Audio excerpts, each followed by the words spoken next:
그 지난 시간에 여기 들어왔죠. 이 오염 처리 기술 들어와가지고 여러분들한테 소일 베이퍼 익스트랙션 요 오염 확산 막는 방법도 설명드렸고, 그 다음에 요 소일 베이퍼 익스트랙션 설명하다가 중간에 만 것 같아요. 소일 베이퍼 익스트랙션 여러분 다시 한번 말씀드리면은 요 그림에서 보시면 여러분 어떻게 한다고요? 여기가 지표고, 그 다음에 지하 수면이 요 아래 있을 때 여기는 불포화 되죠 여러분. 이 공국 사이사이가 물로 가득 찬 데가 아닙니다. 요 지하 수층은 공국 사이사이가 물로 가득 찼지만 여기는 공국에 물도 있고 공기도 있다는 겁니다. 특히 오염 물질이 휘발성이 어느 정도 있는 경우, 반휘발성 물질이나 아니면은 휘발성이 있는 VOC, 볼러타일 오게닉 컴파운드 경우에는 공기를 불어넣어주면은, 공기만 계속 순환시키면은 그 물질이 공기 중으로 휘발이 된다는 거죠. 휘발이 된다는 겁니다. 그래서 그 성질을 이용해서 공기를 계속 불어넣어줘서 요 안에 물에 녹아 있거나 아니면은 기름으로 따로 존재하는 그런 물질들, 유기물질로서 따로 존재하는 물질들을 기상으로서 빼내는 방법이 소일 베이퍼 익스트랙션이다 하는 거 말씀드렸습니다.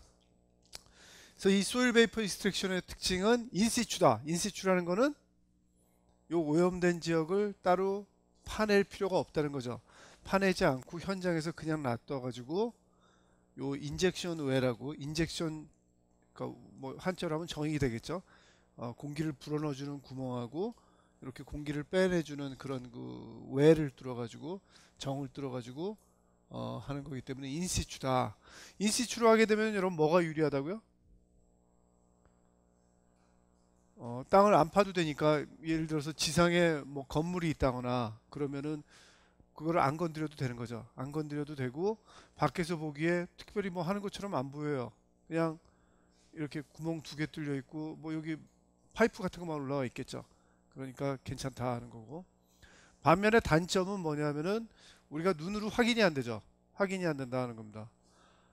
확인이 안 되기 때문에 얼마나 퍼져 있는지, 얼마나 우리가 복원했는지를 아주 제한적인 방법으로 우리가 샘플을 추출해서 하는 거 말고는 할 수 있는 방법이 없다 하는 거.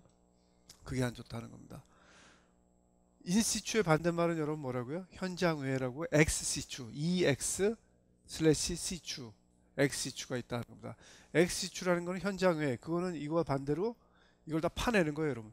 파내서 이걸 빼낸 다음에 우리가 어떻게 하는 거죠. 처리하는 방법이다 하는 겁니다. 어, 여기서 잠깐 또 뭐 우리나라 지금 현실을 좀 말씀을 드리면은, 그게 요즘 우리나라 현실에서 좀 문제입니다. 이 인시추하고 엑시추하고 두 가지 방법이 있는데,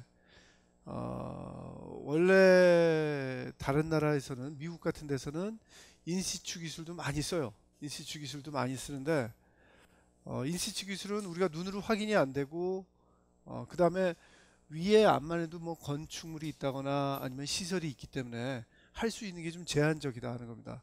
그렇게 막 적극적으로 뭔가를 막 꺼내기는 힘들잖아요. 그죠? 그래서 인시추를 그런대로 그래도 그대로 많이 써요. 왜냐하면은 인시추를 하게 되면, 엑시추를 하게 되면 여러분 제가 뭐 말씀드렸나요? 퍼내가지고 괜히 이거 노출시키면은 주변에 더 안 좋을 수도 있다 그랬죠. 예를 들어서 휘발성 물질인데 땅 속에 이렇게 묻혀 있을 때는 주위에 있는 주민들한테 영향을 안 주는데, 이거 만약에 다 빼낸다고 한번 생각해 보세요 여러분. 그럼 완전히 다 노출이 돼 버리잖아요. 그래서 모르는 사이에 우리한테도 악영향을 미칠 수 있기 때문에 인시추를 많이 선호하는데, 우리나라의 경우에는 지금 최근 어떤 추세가 있었냐면은 인시추를 거의 안 썼어요. 인시추를 거의 안 썼어요. 왜 엑시추를 썼냐면은 우리나라는 여러분 또 이 다른 선진국에 비해서 땅값이 비싸잖아요, 여러분. 땅값이 비싸니까 뭔가 오염 사고가 났으면은 그거를 빨리 제거하길 바라는 거예요. 토지 소유주도 그렇고 개발을 하려는 사람도 그렇고 빨리 어떻게 해주길 바라니까, 빨리 하는 방법은 여러분 엑스추가 빨라요. 그렇죠? 완전히 엎어가지고 다 빼내니까 엑스추가 빠르고, 인시추면은 암만 해도 좀 오래 걸릴 수밖에 없죠. 그렇죠? 그래서 엑스추를 사람들이 많이 좋아했고, 또 그래서 여러분 이렇게 됐습니다. X축을 좋아해서 막 파내봤어요. 파내봤더니 이거를 요 현장 내에서 파내가지고 여기서 처리할 수 있으면 다행인데 처리할 수 없는 경우도 꽤 있다는 겁니다. 뭐 기술을 적용하기에 부지가 모자라는 경우도 있고 여러 가지 문제가 있어서 적용 못하는 경우도 되게 많아요. 그래서 어쩔 수 없는 경우에는 우리나라 법적에서 법적으로 뭘 허용해 주냐면은 이거를 파낸 다음에 이거를 요 부지가 아니라 다른 곳에 옮겨가서 처리하는 것을 허용을 해줘요. 옮겨가서 처리하는 걸 허용을 해줬다는 겁니다. 그래서 초기에는 어떻게 했냐면은 법적으로 어떻게 악용을 했냐면은 이 토양환경보전법이 생기고 이게 약간 폐기물관리법하고 약간 혼동이 됐어요, 여러분. 이 환경보전법은 96년에 생겼다 그랬고 폐기물 관련법은 그 전에 있었거든요. 그래서 이 오염된 토양을 법적으로 약간 애매한 시기가 있었어요. 그거를 오염된 토양으로 안 보고 폐기물로 볼 수도 있는 시기가 있었다는 겁니다. 그래서 그걸 악용을 해서 이 오염된 토양을 빼낸 다음에 이거를 처리를 안 하고 여러분은 어떻게 하는 거예요? 폐기물로서 폐기물 매립지에다 그냥 갖다 버리는 거예요. 그러면 여러분 어떻게 됩니까? 오염된 토양은 처리가 안 됐지만 일단 뭐 눈앞에서 안 보였으니까 안 보이니까 처리됐다고 할 수도 있겠죠. 그렇죠? 눈앞에 안 보이니까 관련된 사람이 아니면은 처리됐다고 할 수도 있어요, 여러분.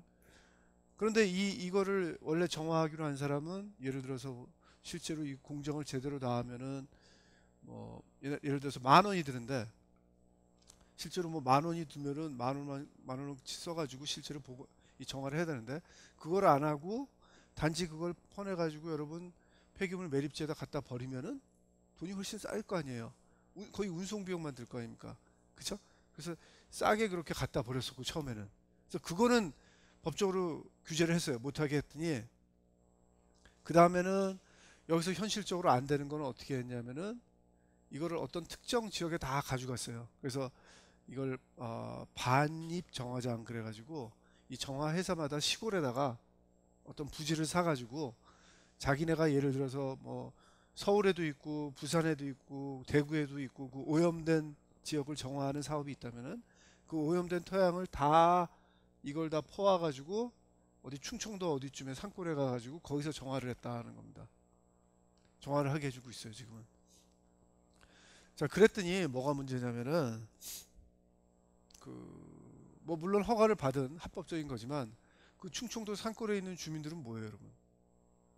이씨 가만히 있는데 옆집에서 그냥 뭐 심하게 얘기하면 전국의 온갖 쓰레기를 다 가져와 가지고 거기서 처리한다는 거 아니에요 여러분? 그쵸?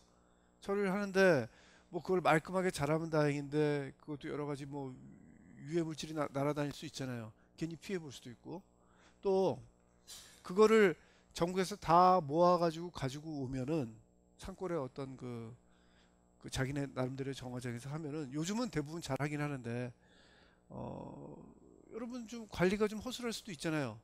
그렇죠? 관리가 좀 허술할 수도 있다는 겁니다. 예를 들어서 심지어는 그런 것도 의심하는 분도 있어요. 예를 들어서 서울에서 오염 농도가 10인 걸 가져왔어요. 근데 이쪽에서 오염 농도가 뭐 부산에서 오염 농도가 1인 걸 가져왔어요. 그렇죠? 그런데 뭐 규제치는 예를 들어서 0.5면은 10에서 0.5 줄이는 거하고 1에서 0.5 줄이는 게 아주 이게 좀 돈이 더 많이 들 거 아니에요. 10쪽이. 그쵸? 근데 규제치는 농도란 말이에요. 농도니까 이걸 적절히 섞는 거죠. 적절히 섞고 또 예를 들어서 뭐 거기가 산골이니까 주변에 있는 흙 가져다 대충 섞어가지고 실제로 정화 작업 안 하고도 농도 맞출 수도 있잖아요. 어떻게 보면은. 그쵸? 그런 경우도 있을 수 있지 않냐 하고 의심을 많이 하고 있어서 요즘은 최근 몇 년간 너무나 많이 반출 정화를 했어요. 이렇게. 그래서 그거를 좀 규제하려는 그런 시도도 있다는 겁니다. 그래서 아직도 좀 법적으로도 그렇고 실행적으로도 그렇고 되게 초기예요. 이쪽 토양 쪽은.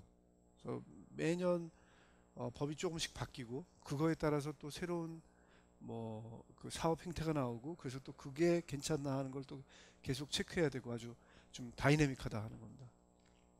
그래서 인시추 엑시추가 그렇게 차이가 난다는 거 여러분 말씀드렸고, 소일 베이퍼 익스트랙션은 인시추고 연속적인 공기 흐름을 하는 거고, 여기서 얘기하는 식은 여러분 다시 한번 말씀드리면 뭐냐면은 요 불포화층에 있는 오염물질의 토탈 매스는 토양에 여러분 수착된 거, 토양에 붙은 놈하고, 그 다음에 이거는 뭐죠? C1이니까 리퀴드 페이스에 있는 거, 물에 녹아 있는 거, 그 다음에 공기 중에 있는 거, 이 세 부분으로 나뉜다는 겁니다. 그쵸? 세 부분으로 나뉘어서 그 각각의 요 식을 어떻게 표현할 수 있냐면은, 여기 파티션 코에피션트 생각나시죠? 지지난 시간에 배웠던 파티션 코에피션트. 오염물질이 물에 녹아있는 오염물질은 토양의 유기오염물질에 붙을 때 거의 직선 형태로 나타난다 그랬죠? 그 파티션 코에피션트, 그때 그 기울기 파티션 코에피션트하고, 그 다음에 물에 녹아있는 오염물질하고 기상에 존재하는 오염물질, 휘발성이 있는 오염물질인 경우에는 그 사이에도 역시 비례관계가 성립하는데, 그 비례관계를 나타내는 비례상수는 헨리 상수, 그쵸? 헨리의 법칙 생각나시죠? 이거를 이용해 가지고 모든 농도를 물속에서의 농도로서 바꿀 수가 있다는 겁니다. 그쵸? 그런 그 매스 밸런스 식을 여러분한테 한번 보여주는 게 이 과정이니까 여러분이 한번 보십시오. 그래서 이 장점 단점, 아까 얘기한 거 말고 이런 장점 단점이 있다는 거 말씀드렸고, 그 다음에 오늘 본격적으로 소개할 거는 토양세척법이다 하는 겁니다. 토양세척법은 지난 시간에도 말씀드렸지만 말 그대로 여러분 말 한번 보세요. 소일 워싱이면 뭘까요? 워싱 그러면 여러분 우리 뭐 하는 거죠? 그야말로 씻는 거죠. 그렇죠? 빨래를 한다거나 아니면 설거지 한다거나 하는 것처럼 씻는 거다 하는 겁니다. 오염된 토양이 있을 때 그 오염된 토양에 있는 오염물질을 씻어내는 거다. 사실은 여러분 제일 처음에 그 많이 있었던 게 이 토양세척법입니다. 토양세척법이에요. 토양 중에 있는 오염물질을 빼내는데 쓰는 방법이었다 하는 겁니다. 그래서 정의를 보시면은 적절한 세척제를 사용하여 토양 중에 흡착 또는 흡수된 오염물질을 제거한다. 주로 난분해성 물질, 비휘발성 물질, 중금속에 오염되어 있는 경우에 쓴다는 겁니다.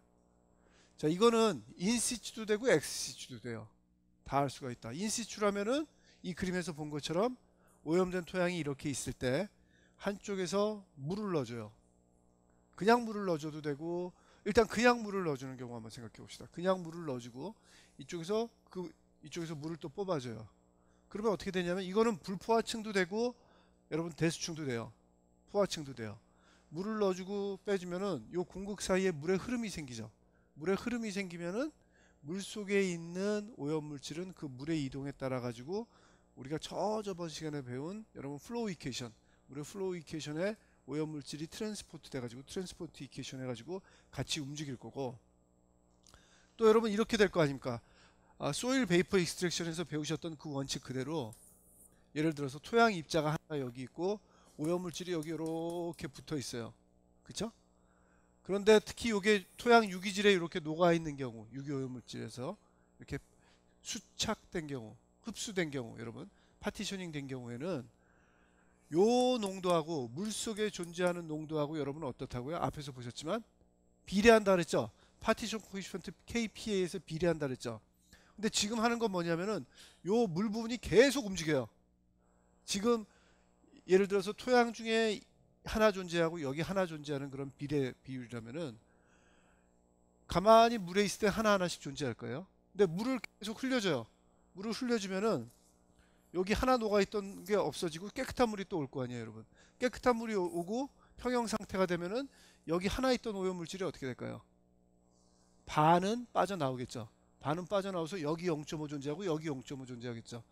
그래서 또 그 물을 빼주면은 이 0.5가 또 반이 존재해야 되니까 0.25, 0.25 그런 식으로 비례관계를 계속 맞춰 나갈 거 아니에요, 여러분. 그러다 보면은 이 토양 중에 있는 오염물질도 제거가 된다는 거죠. 아시겠죠? 그런 원칙이다 하는 겁니다. 그렇게 의해서 물에 의해서 이렇게 빼줄 때 인시추라는 경우가 이렇다 하는 겁니다. 그런데 여러분 한번 생각해 보세요. 비례관계로 빠지긴 빠지는데 유기오염물질인 경우에 여러분 어떻다 그랬어요? 내가 유기질이면은 물속에 존재하는 거 좋아한다 그랬어요? 토양 유기질에 녹아 들어가는 것도 존재한다 그랬어요? 토양 유기질에 녹아 들어가는 것도 존재한다 그랬죠? 제가 말로는 여기 1대1 비율이라는데 유기오염 물질인 경우에 이 파티션 코에피션트가 1대1인 경우는 거의 없어요. 뭐 유기오염 물질인 경우에는 여러분 보통 어떻게 되냐면은 한 100대 1에서 한 10만 분의 1, 10만 대 1 그 정도예요, 여러분. 유기질에 녹는 비율이 100이고 물에 녹는 비율이 1이다. 아니면 유기질에 녹는 비율이 한 10만, 100만이라면은 물에 녹는 비율이 1밖에 안 된다 하는 겁니다. 자, 그러면 여러분 예를 들어서 쉬운 경우 100일 때 한번 생각해 보세요. 여기 100이 존재하고 하나 존재해요. 여기 하나 존재 평형 상태에서 화학적 평형 상태에서 1 존재했는데 물을 흘려가지고 1이 없어졌어요. 그럼 100이 재분배해야 되겠죠. 조금 나와야 되겠죠. 얼마만큼 나와요, 여러분? 100에 뭐 100분의 1, 100 곱하기 뭐 101분의 1 정도 또 나오겠죠. 여러분 조금씩 흘러나온다는 겁니다. 만약에 여기 10만이면 어떻겠어요? 10만 곱하기 뭐 하여튼 아주 조금 나올 거 아니에요, 여러분. 그쵸? 10만 곱하기 10만 1분의 1 아주 조금밖에 안 나온다는 겁니다. 실제로 이 토양 중에 있는 물질들을 다 뽑아내려면 여러분 계산이 어떻게 되냐면은 물이 엄청나게 많이 든다는 거죠. 그쵸? 자, 이거 뭐하고 같아요, 여러분? 뭐하고 같은 원리냐면은 다시 빨래로 돌아갑시다. 빨래로 돌아가서 거의 이런 켜 있어요, 여러분. 빨랫줄을 여기다 쫙 걸어요, 여러분. 빨랫줄을 이 방에다 걸고 여기다 걸고 오늘 자꾸 삼겹살 얘기해서 미안한데 저녁 때 삼겹살 먹읍시다. 삼겹살 먹어서 제가 칠칠치 못하게 먹어서 제 이 러닝셔츠 이 부분에 삼겹살 기름이 탁 묻었어요, 여러분. 아주 덩어리로 묻었어요. 그래서 이거를 이 빨랫줄에 빨래집게로 딱 집어넣어요. 인시추로 소일 워싱, 물로 소일 워싱 하는 건 뭐냐면은 이렇게 내 와이셔츠 이 셔츠가 러닝셔츠가 이렇게 딱 걸려 있을 때 집게로 여기서 수돗물로 수돗물 틀고 수도 호스로 물을 계속 쏴주는 거랑 마찬가지예요. 물을 쏴주면은 요 메리아스 사이사이 공국으로 물이 흘러나가겠죠. 그쵸? 흘러나가면서 요 삼겹살 기름이 조금씩 물속에 녹아서 나오길 바랄 거예요. 물론 빨랫줄에다가 수돗물로 이렇게 쏘면은 여러분 수돗물의 수압이 세기 때문에 기름덩어리가 그냥 물리적인 힘에서 떨어져 나올 수도 있겠죠. 녹아 나오는 게 아니라 떨어 나올 수 있는데 토양 중에서는 여러분 그렇게 압력이 세게 못해요, 여러분. 어떻게 압력을 세게 하겠어요? 토양 그 공국이 그렇게 많은데 압력 세게 해봤자 이게 물 흐르지도 않아요, 여러분. 흐르지도 않고 막혀버리고 다 망가진다는 겁니다. 그렇게 유속이 빠를 수가 없어요. 순전히 유속에 의해서 녹아 나오는 거 기대하는 수밖에 없다는 겁니다. 제가 그래서 오늘 저녁 때 먹은 요 삼겹살이 다 녹아 나오게 그냥 맹물로 통해서 녹아 나오게 하려면은 여러분 이거 하루면 될까요? 1분 안에는 안 될 것 같아요, 여러분. 뭐 수압이 세가지고 빠지면 1분인데 여러분 1분 안에는 안 녹아 나와요. 그쵸? 제 말에 동의를 안 하시면은 여러분 그 뭐 설거지를 한번 해보세요. 설거지 대에 가서 그 삼겹살 먹고 그 후라이팬 그 기름에다가 물 천천히 흘려가지고 한번 놔둬 보세요. 물이 아주 낮은 유속으로 그 기름이 언제쯤 다 녹아 나오나. 높입니다, 여러분. 그냥 수돗물 구온도로 뭐 계속 그렇게 틀어놔 보셨자 뭐 안 녹고 계속 존재할 거 뻔히 아시겠죠, 여러분. 거의 그 수준이다 하는 겁니다. 자, 그럼 무슨 얘기예요? 유기오염 물질인 경우에는 그거를 물로서 세척한다는 게 거의 불가능하다는 거죠. 그래서 계산을 해보니까 심지어는 초기에는 이런 계산이 났어요. 어디 뭐 오염된 사이트이 있어가지고 물로서 토양 세척하면은 뭐 한 30년, 40년 24시간 오퍼레이션에 펌프 그치지도 않고 계속 흘려져야 정화가 되더라 하는 겁니다. 뭐 3, 40년 그거 정화하면 나쁘지 않죠, 여러분. 그거는 무슨 얘기예요? 나도 할 수 있고 내 아들도 할 수 있다는 거죠. 이 잡을 평생을 가업으로서 할 수도 있는데 물론 나는 하고 싶겠지만 돈 주는 그 여러분한테 돈 주는 그 사업주가 그렇게 시키고 싶겠어요? 당연히 싫겠죠. 30년, 50년 동안 그 사람한테 돈 주면 그 사람은 그거 정하고 있으면 그 사람 그거 뭐 하라고 그 땅. 그쵸? 도저히 안 된다 이겁니다. 그래서 사람들이 생각해낸 게 뭐냐면은 물만으로는 안 된다. 물만으로는 안 된다. 뭔가 필요하다는 거죠. 뭔가 요 유기오염 물질이건 뭐건 오염 물질을 좀 더 쉽게 빼낼 수 있는 화학적인 물질이 있어야 되겠다 해서 여러 가지를 첨가하기 시작했습니다. 그래서 대표적으로 쉽게 생각할 수 있는 게 여러분들이 수업 시간에 들은 뭐죠, 여러분? 세제. 그쵸? 계면활성제. 계면활성제 쓰면 되죠. 우리 빨래할 때 계면활성제 쓰잖아요. 계면활성제 쓰는 것처럼 그걸 쓸 수도 있다는 겁니다. 근데 계면활성제는 초기에는 반짝했어요. 오, 원칙도 쉽고 사람들도 다 이해하고 실효성도 있고 괜찮다 하고 하려고 그랬더니 또 어떤 문제가 생겼냐면 계면활성제는 여러분 이 깨끗한 땅 속에다가 비누를 그렇게 쫙 넣으면은 물론 빠져나오긴 나올 텐데 전에 말씀드린 대로 그렇게 말끔하게 안 빠져나올 거 아니에요. 일부가 잔류한다는 겁니다. 그 비누가 저기 남아있다는 게 그렇게 저런 사람한테 인기 있는 건 아니죠. 예를 들어서 저 오염된 데가 여기 있는데 이쯤에다가 이런 뭐 삼다수 같은 그런 물을 뽑아내는 수원지가 있다고 한번 생각해 보세요. 잘못해가지고 비누가 좀 남았고 그래서 이거 다 끝났다고 철수했는데 한 20년 후에 비누 거품이 슬슬 움직여가지고 이 삼다수 공장 하고 있는데 딱 나온다고 한번 생각해 보세요. 그것도 악몽이죠 사실은. 그쵸? 아주 싫다 하는 겁니다. 이 토양의 특징상 선진국도 그렇고 우리나라도 그런 특징이 나오는데 여러분 내가 예를 들어서 여기서 사업을 해서 토양 정화를 하건 뭐 내 소유주건 내가 이걸 다 했다 하고 뭐 10년 전에 끝났다 그래도 내가 잘못한 게 프루브가 돼가지고 어디 다른 사람한테 영향을 줬다면은 그게 10년이건 20년이건 내가 책임이 있어요 여러분. 다시 돌아가서 돈을 내주셔야 돼요. 재판 걸고 그래요. 그래서 결국 이건 뻔히 보이잖아요. 여기서 만약에 계면활성제를 썼거나 어떤 화학물질을 썼다면은 는 사람이 그 사람밖에 없다는 게 금방 추적이 되거든요. 여러분들이 그 보셨던 플로우 이퀘이션 트랜스포테이션 그 모델 하면은 금방 보여가지고 금방 다 알려진다는 겁니다. 그래서 계면활성제는 별로 안 쓰고 요즘 뭐 생계면활성제 쓰는 경우도 있고 뭐 새로운 물질 계속 개발하고 있습니다. 그래서 뭔가 물질을 넣어가지고 이렇게 빨리 빼내는 그런 방법을 하는 게 토양세척법이다. 인시추의 경우에는 물을 집어넣고 이쪽에 나오는 물은 여러분 깨끗해요, 더러워요? 깨끗하지 않겠죠, 더럽겠죠. 그래서 이걸 어떻게 하냐면 보통은 처리를 해요. 활성탄을 통과시킨다거나 아니면 화학적 처리를 한다거나 처리를 해가지고 그 처리된 물을 계속 돌려요. 이렇게 쓰는 게 인시추 토양세척법이다. 엑시추인 경우에는 아주 그 볼륨이 작은 경우에는 이걸 빼내가지고 여러분 어떻게 하면 되겠어요? 진짜 그야말로 우리 집에서 설거지 하듯이 그릇에다 담고 뭐 리액터에다 담고 실제로 막 섞어주면 되겠죠. 그렇게 하는 경우가 엑시추 토양세척이다 하는 겁니다. 그래서 뭐 솔벤트나 서펙턴트 쓰는 경우도 있고 그 다음에 이걸 할 때 아주 조심해야 될 게 뭐냐면은 물을 집어넣고 빼내는 걸 아주 잘해야 된다는 겁니다. 잘못하면은 여러분 어떤 경우가 생기냐면은 최악의 경우에 한번 지금은 이거 옆에서 봤는데 우리가 한번 위에서 한번 본다고 생각해 보세요. 위에서 이렇게 오염된 지역이 있고 여기 관정을 뚫고 여기 관정을 뚫었어요. 물을 집어넣으면은 물이 이렇게 이동을 해서 이렇게 들어가길 바랄 텐데 그런데 뭐 뭔가 우리가 몰랐는데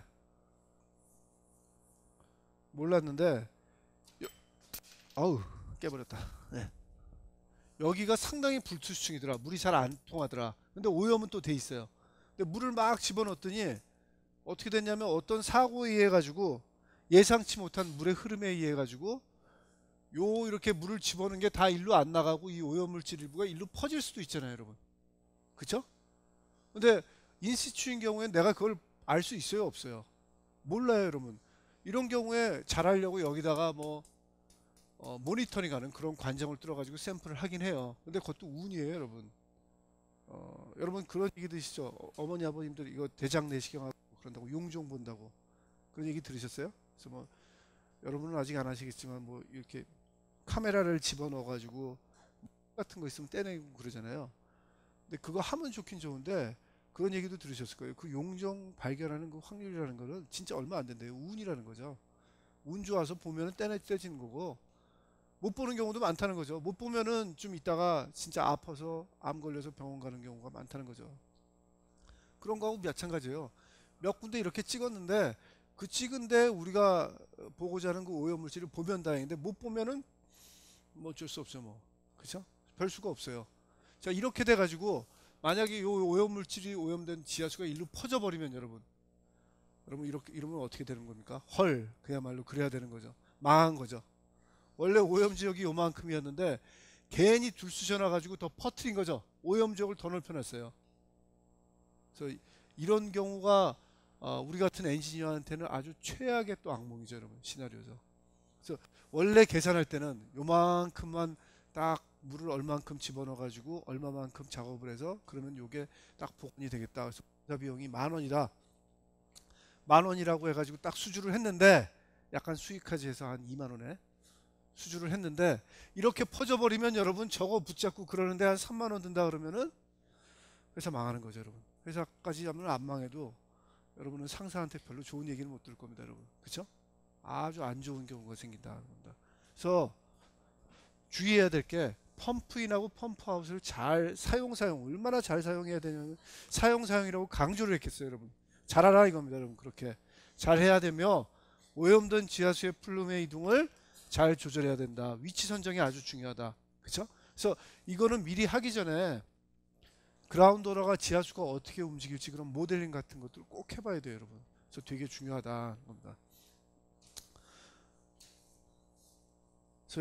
그래서 여러분 제일 많이 하는 방법이 어떻게 하냐면은 이 소일 워싱을 할 때 제일 확실한 방법은 이거예요, 여러분. 예를 들어서 오염된 지역이 이렇게 있다. 지금 위에서 보는 거예요. 이 주위를 뭐 여러분은 어떻게 버려요? 확 둘러버려요. 담을 싸버려요.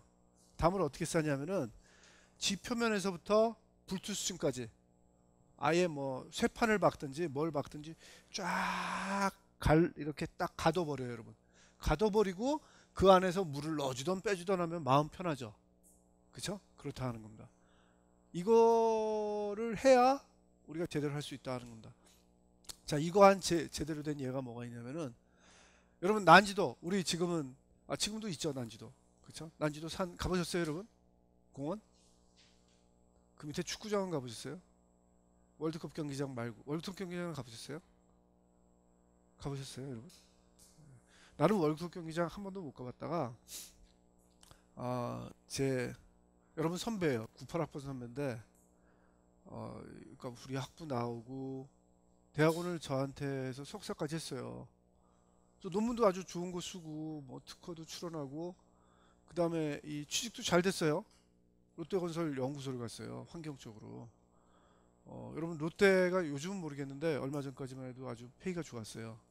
그래서 초봉이 상당히 괜찮은 그런 직장이었는데 얘가 몇 달 있다 나왔더라고요. 회사를. 애들이 막 취직이 안 되고 있고 그럴 텐데 이 친구가 나왔어요. 그래서 왜 나왔냐 하고 저는 처음에 다른 친구들한테 물어보니까 학원을 차렸다 그러더라고요. 그래서 난 아니 얘가 제정신인가.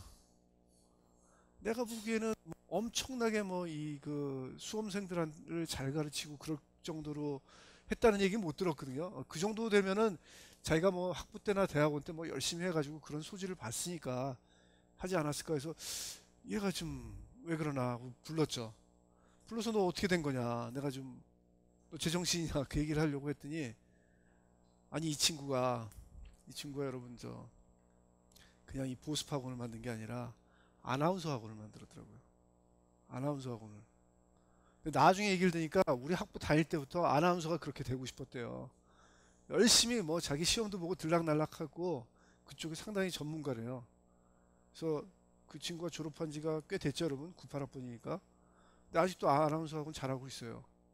잘하고 있고 그 이대 앞에서 뭐 자기가 배출한 아나운서도 몇 명 있다 그러고 그 친구가 사이드 잡으로 여러분 그 상암 경기장 있는 데가 무슨 구죠? 마포구인가? 마포구 케이블 TV에서 FC 서울에 축구 중계를 해주는 그 아나운서라더라고요. 또 아나운서라면서 한 2년 전인가 저보고 그러더라고요. 축구 경기장 가봤냐고. 그래서 당연히 못 가봤다 그랬더니 자기가 초대하겠다고 우리 가족까지 한 4명 그 시즌 마지막 경기 FC 서울의 우승이 확정되는 마지막 경기 한 2, 3년 전에 우승하지 않았어요? FC 서울? 작년에도 우승했나? 작년에는 아니었어요? 작년에 전북이에요?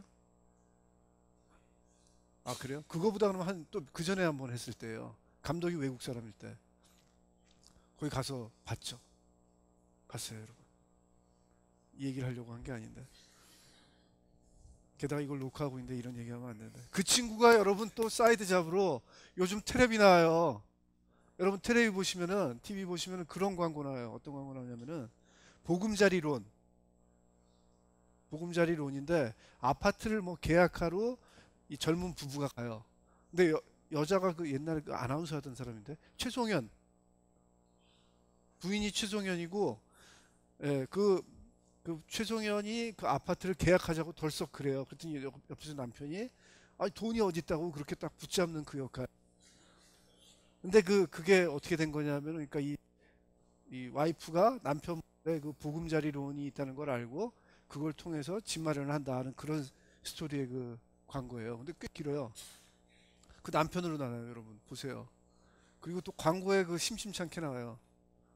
그래서 그 친구 덕에 그걸 받고 다시 돌아와서 상암 경기장. 상암 경기장 여러분 짓기 전에 여러분 거기 뭐였는지 아세요?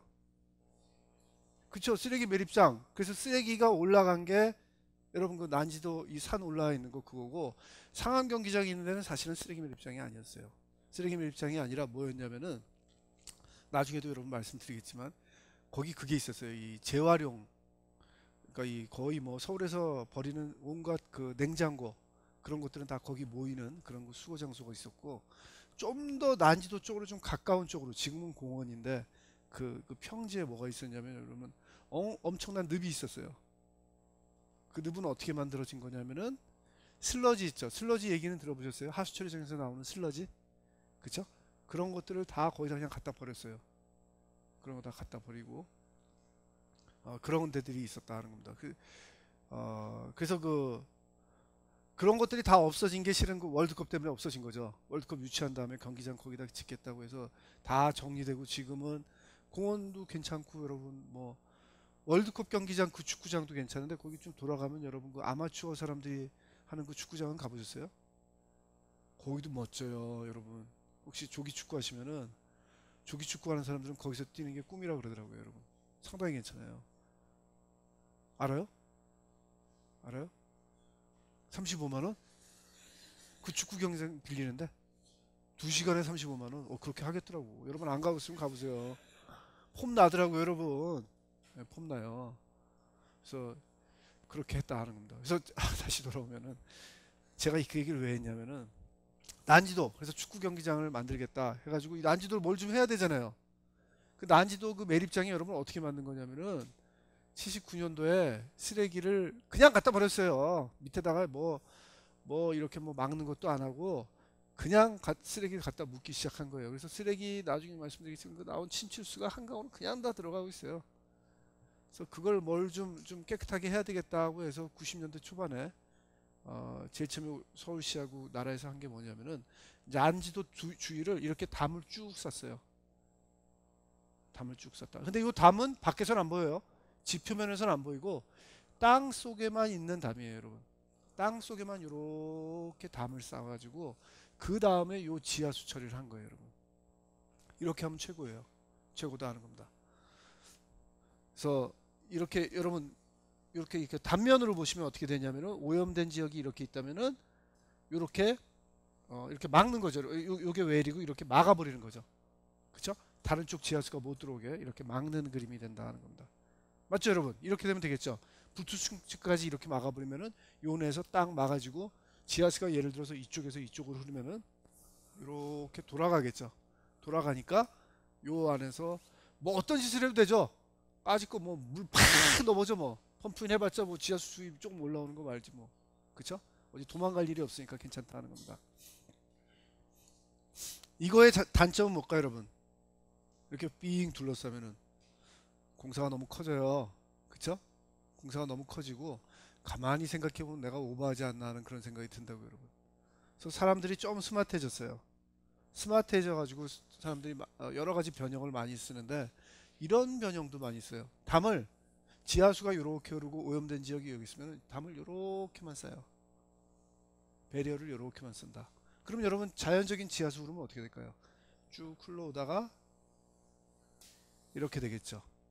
그쵸? 그렇게 될 거고, 여기 오염된 지역이 있으면은 여기서는 여러분 어떻게 하냐면 물을 굳이 넣어주진 않고 여기서 물을 빼주기만 해요. 이쪽에서 물을 빼주기만 하면 오염된 지하수들이 여기로 빠져나오지 않겠냐 하는 거죠. 약간 이렇게 들어가는 물들이 물을 공급해주고 이렇게 빼준다 하는 그런 방식이고, 그쵸? 뭐 근데 설계 잘해야 되겠죠 여러분. 요것도 돈 아낀다고 기왕 돈 아끼는 거 아주 요만큼 해버리고 그러면은 하나 많아져. 잘못하면 망할 수도 있어요. 요 설계를 아주 잘해야 되는 부분이고, 이렇게 하는 경우도 있고, 또 단면으로는 이렇고, 이렇게 하는 경우도 있어요 여러분. 반대로 지하수가 흐를 때 이쪽에다 담을 싸요. 이쪽에다 담을 싸고 여기서 또 물을 빼내요. 이것도 뭐 나쁘지 않겠죠. 그쵸? 나쁘지 않은 방법이고, 이렇게 하는 경우도 있고, 또 더 스마트해졌다고 이런 방법도 있어요. 요 담을 쌌는데 원래는 담 끝이 어디까지 가야 된다 그랬어요 여러분? 담 끝이 원래는 더 들어가 가지고 요 볼트층 안반층까지 확 박아줘야 돼요. 근데 안반층까지 안 받고, 예를 들어서 지하 수면이 열고 요 오염물질이 우리가 분명히 확신을 한다면은 이게 밀도가 물보다 가벼운 놈이다. 그쵸? 분명히 물 위에 뜬다 하는 거 확신을 하면은 요만큼만 내리는 거예요 여러분. 지하 수층보다 조금만 낮게. 그럼 보나마나 요 물질들은 요 위에 있을 테니까 괜찮지 않냐 하는 거죠 여러분. 그쵸? 조금 아낄 수 있어요. 몇 미터 돈 좀 아낄 수 있는 그런 방법들 중에 하나다 하는 겁니다. 이런 변형들을 많이 생각들을 한다는 겁니다. 근데 그거는 여러분들이 결정하셔야 돼요. 뭐 공사비를 아끼는 것도 중요하지만 사실은 이게 우리가 제일 두려워하는 오염 사고가 안 나도록, 퍼지지 않도록 하는 게 더 중요하잖아요 여러분. 그쵸? 그런 차원에서 결정을 잘해야 된다는 겁니다. 요 소일 워싱 말씀드렸습니다. 소일 워싱은 여러분 특히 많이 씁니다. 제가 요 노트 끝나고 제가 연구단에서 지금 한참 하고 있는 그 연구들, 어떤 기술들이 많이 쓰이고 있나 하는 것들을 소개시킨다 그랬잖아요. 그때 이 소일 워싱 다시 한번 말씀드릴게요. 자, 그 다음에 마지막으로 제가 소개하고 싶은 기술은 아주 큰 기술만 오늘 지금 어제하고 지난 시간하고 소개하는 겁니다. 바이오 레미디에이션. 바이오 레미디에이션은 뭐냐면은 주로 미생물이 갖고 있는 기능을 활용하여 오염된 환경을 복원하는 기술이다. 자, 미생물을 활용하는 거예요 여러분. 여러분 미생물이 환경공학에서 큰 몫을 차지하고 있다는 것은 여러분 이미 배우셨죠. 환경공학 개론이나 상하수도나 환경공정에서나 다 들으셨을 거예요. 그쵸? 현대 환경공학에서 오염된 유기물을 제거하는 방법은 미생물을 이용하는 방법이 핵심이에요 여러분.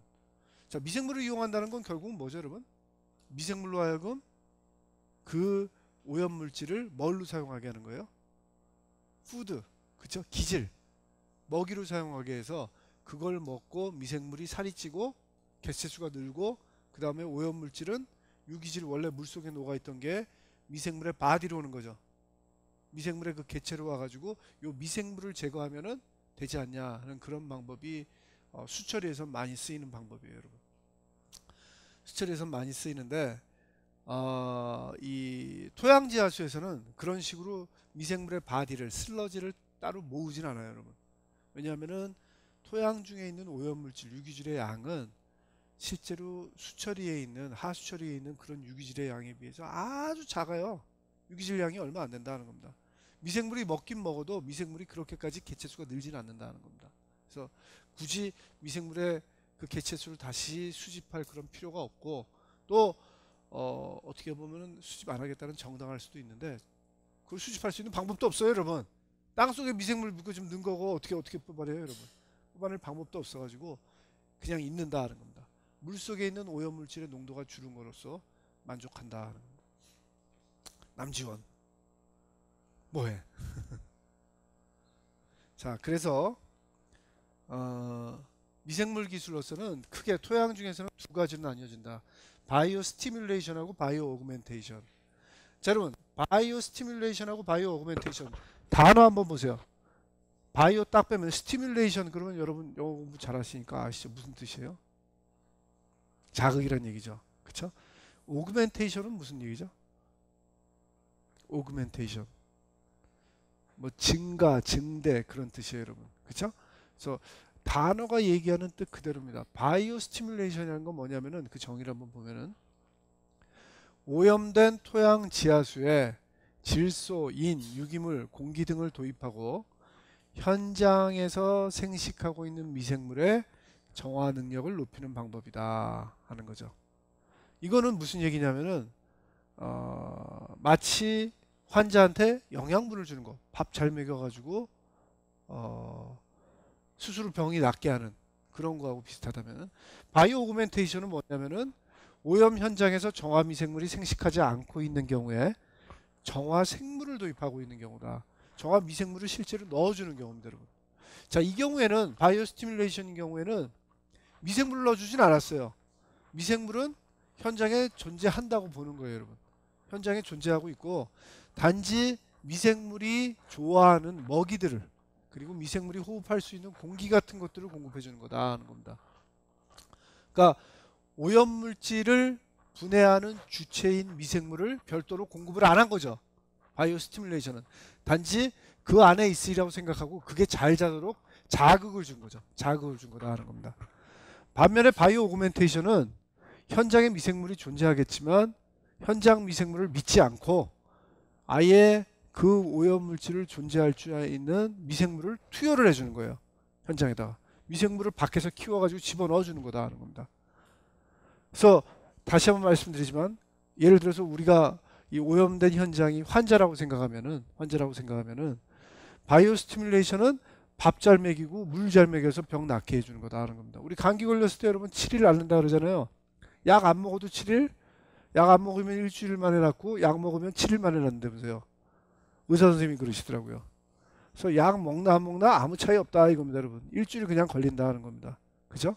그래서 그걸 실제로 병을 싸우게 해줄, 바이러스를 싸우게 해줄 그 약을 안 넣고 우리 몸 스스로 이겨나게 하는 방법이 바이오 스티뮬레이션이라면은, 이 경우는 약을 먹는 거죠. 약을 먹어가지고 훨씬 더 분해가 잘 되도록 해주는 게 바이오 오그멘테이션이다.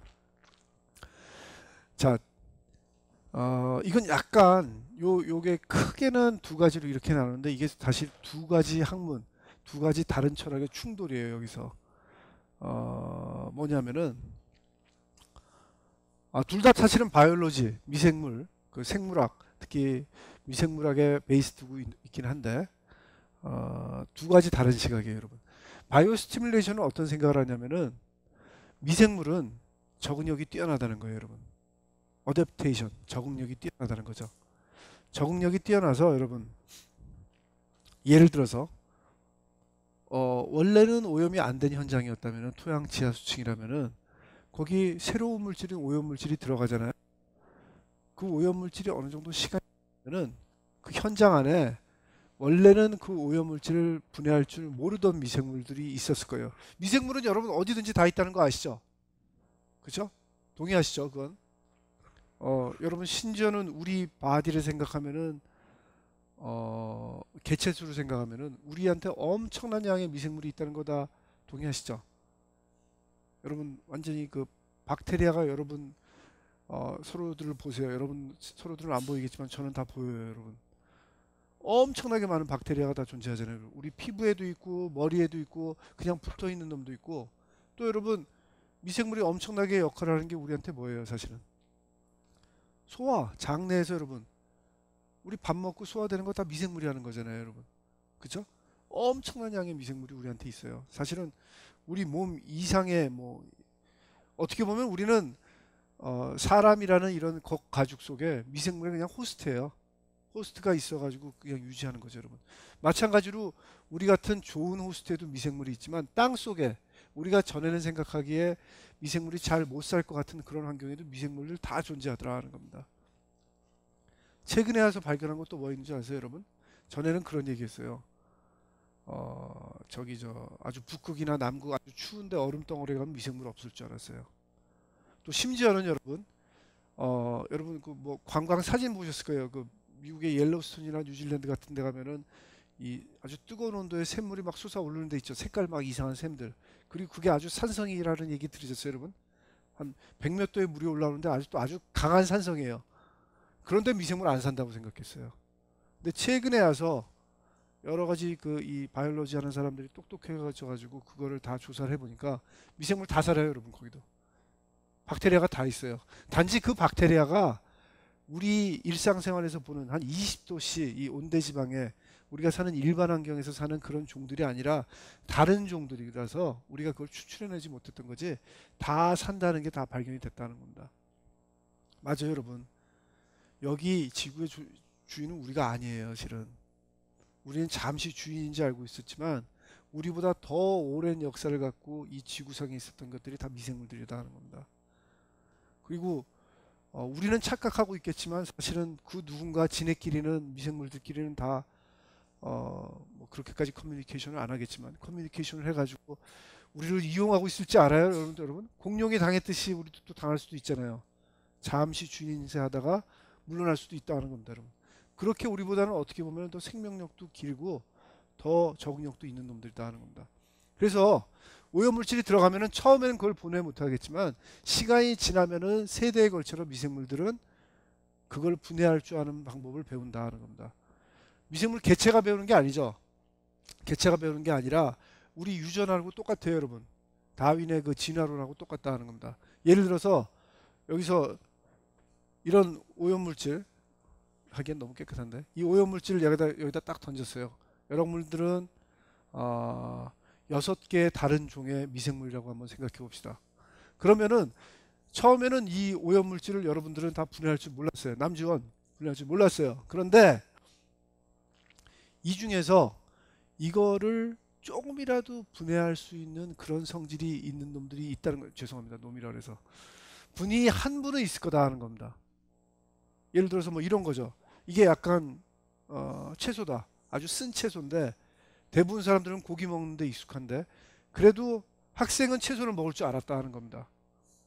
그러면 이 고기 드시는 이 종들은 적응 못하겠죠. 이 세대는 적응 못해요. 돌아가시겠죠. 돌아가시고 이 종은 살아남아요. 이 종은 살아남아가지고 이 학생은 조금씩 그래도 먹어보려고 노력할 거예요.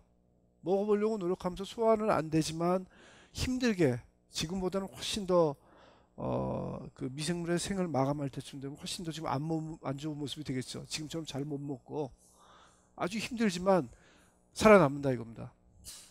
근데 그 유전자가 뭐 있을지 없을지 모르지만 다음 세대에 이렇게 넘어가면은, 뭐 이분법에 의해서 넘어가면은 그 다음 세대는 지금보다는 훨씬 더 잘 적응한다는 거죠. 이런 세대가 몇 번 더 걸치다 보면은 이런 종들은 다 없어지지만 분해할 줄 아는 종들이 살아남아가지고, 여러분들은 이런 것들을 잘 분해하는 종이라면은 이런 종하고 유사한 종으로서 이 개체군이 다 바뀌는 거죠, 여러분. 몇 세대에 걸쳐서 하다 보면은 그림이 그렇게 바뀐다는 겁니다. 그래서 결국은 적응을 해요. 오염사고가 당장 오늘 나가지고 그거를 분해할 줄 아는 미생물을 오늘 기대한다는 거는 좀 아니지만, 여러분 보통 오염사고는 나고 한참 있다가 알잖아요, 땅속이라는 거는.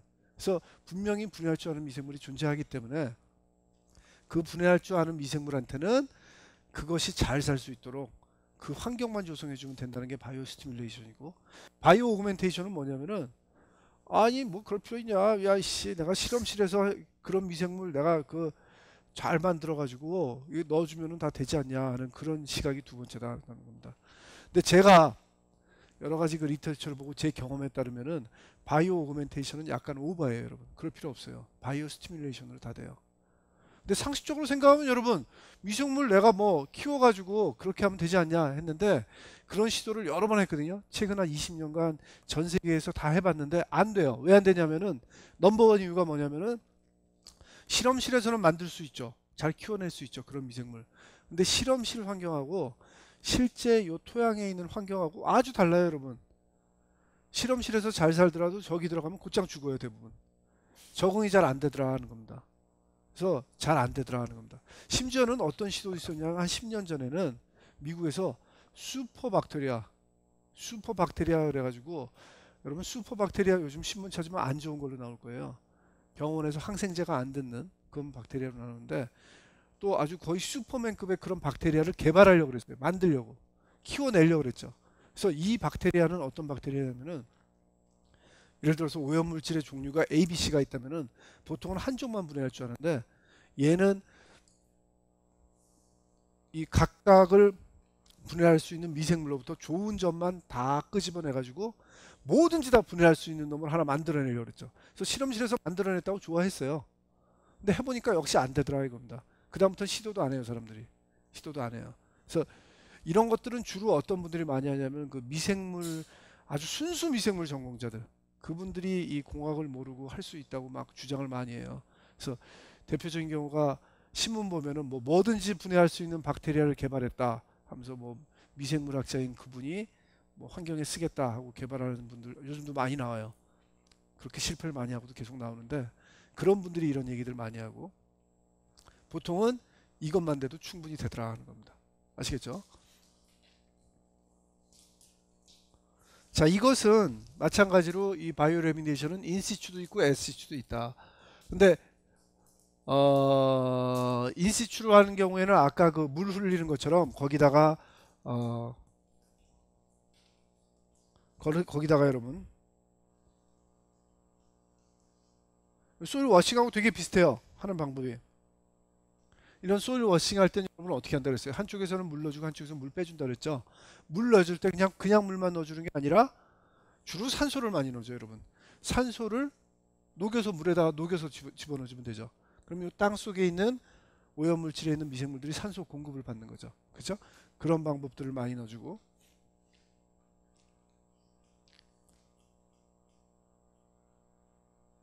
그 다음에 엑시추로 하는 경우는 뭐냐면은 아까 소일 워싱 엑시추 하는 거하고 또 비슷해요, 여러분. 그냥 꺼내가지고 리액터에다가 미생물이 잘 살 수 있도록 공기도 넣어주고 뭐 믹싱도 잘 해주고 그러면은 미생물이 잘 살 거 아니에요, 여러분. 그쵸? 그런 환경을 마련해 주는 게 이거다 하는 겁니다. 그래서 인시추 경우에는 앞에서 보셨으니까 넘어가고 소일 페이스 바이오 레미디에이션으로서 랜드 파밍이라는 거 있어요. 이것도 또 우리나라에서 엄청 많이 썼어요. 요즘 와서 조금 덜 쓰는데 엄청 썼다 하는 겁니다. 자, 랜드 파밍 단어 한번 보세요. 뭐 하는 것 같아요? 농사 짓는 것 같죠? 농사 짓는다고 써 있잖아요. 저 랜드 파밍이라고 저렇게 적어놓으면 저게 무슨 뭐 환경 보관하는 기술이라고 모르겠어요. 농사 짓는 거지, 그쵸? 딱 그대로 여러분. 이건 어떻게 하냐면은 이런 방법이라고 생각하시면 돼요. 오염된 토양이 있으면 그걸 딱 퍼내요. 퍼내가지고 땅 위에다 넓게 쫙 퍼뜨려요, 여러분. 퍼뜨리고 가끔 가가지고 삽으로 이렇게 그냥 뒤집어 준다고 생각하시면 돼요. 이렇게 뒤집어 주면은 여러분은 어떻게 되겠습니까? 그 토양 중에 미생물 존재한다 그랬죠. 그 다음에 표토에 이렇게 땅에다 이렇게 퍼뜨려 놓으니까 공기 공급 잘 되겠죠. 뭐 이렇게 쌓아놨으니까 밑에 게 공급이 잘 안 된다? 그래서 가끔은 엎어주는 거잖아요. 밑에 놈들도 공기 받으라고. 그 다음에 필요하면은 미생물 수분 필요할 테니까 물 뿌려주고 영양분 필요하면 영양분 주고 미생물로 하여금 분해하도록 그렇게 만들어준다 하는 겁니다. 그쵸? 별로 하는 일 없어요. 뭐 그냥 뭐 말리듯이 쫙 뿌려놓고 그렇게 하는 방법이다 하는 겁니다. 운전 비용이 따라서 어떻게 했어요, 여러분? 땅만 있으면은 저가겠죠. 돈이 별로 안 든다. 근데 장기간 든다 하는 거 그런 게 단점이다 하는 겁니다. 자, 이게 나쁜 점이 뭐냐면은 기름으로 오염됐을 경우에는 여러분 그걸 퍼내가지고 땅 속에다 이렇게 쫙 땅 위에다 퍼놓으면은 여러분 퍼뜨려 놓으면 어떻게 되겠어요? 기름 같은 경우에는 휘발되겠죠. 휘발돼서 날아가는 놈도 있는데 휘발돼서 날아가는 놈은 뭐 그냥 생각 안 하고 미생물이 분해해버렸다 그렇게 얘기해 버리는 거죠, 여러분. 그쵸? 그렇게 얘기하는 거다 하는 거다. 그래서 처음에 우리나라에서 이거 도입할 때 많이 지적을 했어요. 너는 휘발되는 거고 어떻게 할 거냐? 아이씨 알았어. 그랬더니 어떻게 했냐면은 온실을 만들었어요, 여러분. 온실을 만들어 가지고 온실 안에서 이걸 하고 그 온실 밖에 나가는 그 가스를 또 처리를 한다 뭐 그렇게 하더라고요, 여러분. 아이고 저는 속으로 그랬죠. 그렇게 할 거면 그냥 딴 거 하지. 그쵸? 랜드 파밍 좋은 게 원래는 돈 덜 들어서 그렇게 하는 건데 굳이 그렇게 할 필요는 없었는데 그렇게 하더라 하는 겁니다. 사실은 랜드 파밍은 우리나라에서 지금 쓰이는 것처럼 적극적으로 복원하려고 하는 게 아니라 아주 그 제일 끝에 다른 기술을 다 적용한 다음에 그 토양을 쓰기 전에 마지막으로 그냥 조금 남아 있는 거 없애는 그런 방법으로 개발이 된 건데 우리나라에서는 아주 적극적으로 쓰는 방법을 쓴 거죠, 여러분. 그러니까 이 비유를 하면 이런 거죠.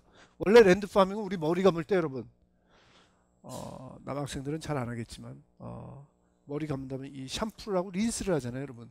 거의 그 거의 린스 끝 부분에 달하는 그 정도 수준이에요, 여러분. 그러니까 머리 감을 때 저는 린스 안 하는데 샴푸만 해도 되잖아요, 여러분. 샴푸가 뭐예요, 여러분? 다이얼빈으로만 해도 되잖아요. 그쵸? 그렇게만 해도 되고, 사실 린스는 제일 끝에 뭐 이 파이널 좀 남아있는 거 털어내고 그러는 단계잖아요, 여러분. 그런 단계인데 린스를 아예 린스로만 머리를 감은 거죠, 여러분. 그런 단계로 쓴 거죠, 여러분. 그쵸? 적극적으로 그걸 쓴다면 그런 방법이다 하는 겁니다. 그렇게 되는 거고, 랜드팜이고, 그 다음에 슬러리 페이스 바이오 레미데이션인 건 뭐냐면, 슬러리 그러면 여러분 무슨 뜻이죠? 고체하고 액체가 이렇게 섞여 있는 거죠. 근데 액체 비율이 많아가지고 걸쭉해진 상태를 얘기하는 거잖아요. 그래서 오염된 토양이 요만큼 있을 때, 근데 이게 말라 있다 이겁니다.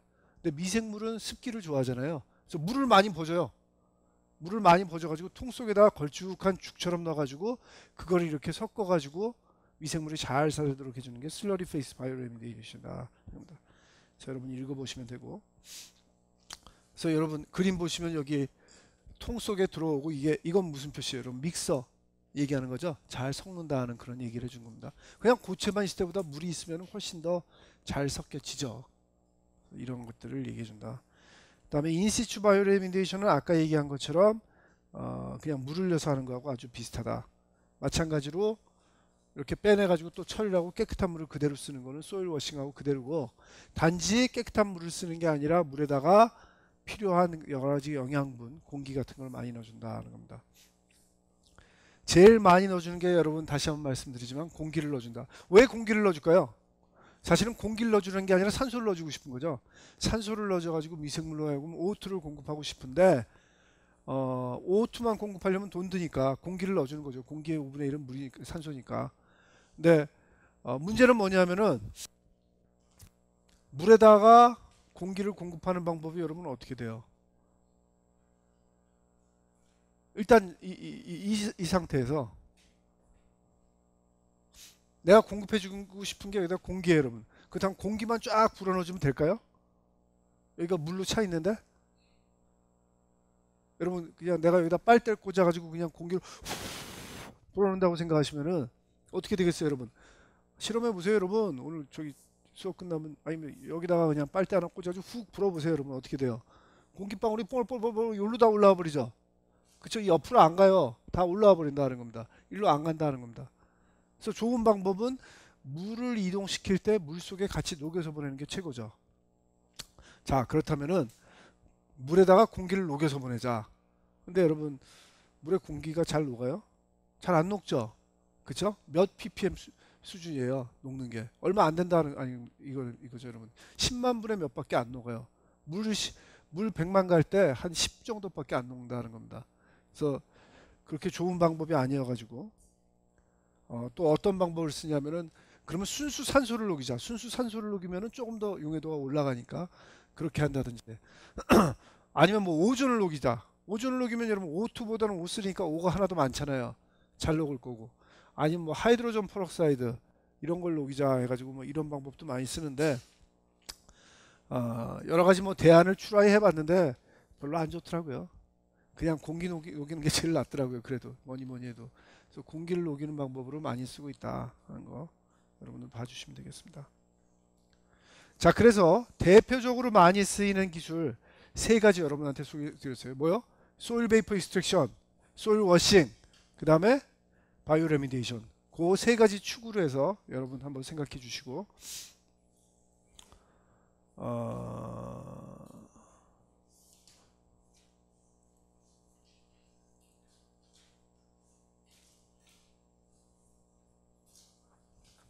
이거를 지금 시작하면 도저히 안 될 텐데 다음 시간에 시작할까요? 네, 끝나기 전에, 자, 여러분 이제 중요합니다. 제가 다음 시간에 그 현재 쓰이고 있는 기술들 막 여러분들한테 소개해 드릴 거예요. 지금 제일 많이 쓰이는 기술 세 개 큰 흐름은 보여드렸고, 이거에 약간의 뭐랄까 파생 상품이라 할까, 그런 것들 여러분한테 막 소개시켜 드리면은 여러분들은 이제 뭘 생각하셔야 돼요? 프로젝트 생각을 하셔야 돼요. 그쵸? 그래서 여러분들이 프로젝트 그 써 있는 걸 다시 한번 읽어 보시면은 대부분 아직 잘 이해 못 하겠죠. 그런데 뭐는 이해돼요? 정화기술 몇 개? 3개예요? 3개를 고르라 그랬죠? 3개인지 2개인지 나도 다시 봐야 되는데 다시 여기서 봅시다. 요 얘기를 하고 나갈게요. 이게 더 중요하니까. 두 가지 토양지하수 정화공법. 오케이? 2가지 공법을 여러분들이 골라야 된다는 겁니다. 그래서 제가 오늘 얘기한 3개를 그냥 하셔도 돼요. 근데 이렇게 하다 보면 여러분들이 너무 다 똑같죠? 똑같고 특히 바이오 레미디에이션, 그거는 어떻게 보면은 바이오 레미디에이션 안에도 너무 많이 나뉘잖아요. 소일 워싱도 그 안에서 좀 나뉘고, 물론 소일 베이퍼 익스트랙션은 그거 하나로서 딱 괜찮아요. 딱 그 기술이라고 볼 수 있는데 바이오 레미디에이션 안에도 나뉘고 소일 워싱 중에도 나뉜다 하는 겁니다. 그래서 그 나뉜 기술들 중 하고, 그 다음에 제가 다음 시간에 소개해드리는 그 기술 중에서 적절한 거 2개를 여러분들이 골라야 된다는 겁니다. 아시겠죠? 제가 소개하는 그 정보를 가지고 그거 가지고 대답이 안 나올 수도 있겠죠. 여러분들이 조별로 나눠 가지고 인터넷에서 찾아보시고 책을 찾아보셔 가지고 하시고 싶은 기술들을 2가지를 곧 정하셔야 된다는 겁니다. 게다가 여러분들은 프로포즈를 하셔야 되죠. 프로포즈를 하면 2페이지로 어떻게 하겠다 하는 계획을 짜보라 하는 겁니다. 계획이 항상 중요하잖아요. 모든 일을 할 때. 그 계획을 짜셔가지고 4월 11일 날 발표를 하셔야 돼요. 그쵸? 그래서 일단은 여러분 2가지 정화 기술을 찾는 거를 다음 시간 강의까지 잘 들으시고 유념해 두시고 4월 11일 이전에 조교의 시간을 다시 한번 가질게요.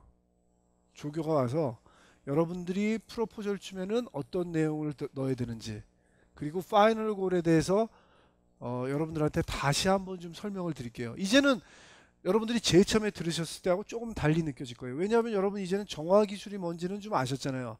토양 오염이 뭔지는 아셨고 정화 기술이 뭔지는 아셨으니까 이제 이걸 프로젝트에 대해서 다시 한번 읽어보시고 들어보시면은 느낌이 다를 거다라는 겁니다. 이제 새로운 느낌을 가지고 계획을 짜셔서 프로포저를 발표할 수 있도록 도와드리는 시간을 수업 시간 중에 다시 한번 가질 테니까 그렇게 한번 또 준비해 봅시다. 오케이? 그래서 정화 기술에 대해서 이번 시간하고 다음 시간에 신경 써서 잘 들어주셔야 된다 하는 것을 부탁드리고 싶습니다. 아시겠죠, 여러분?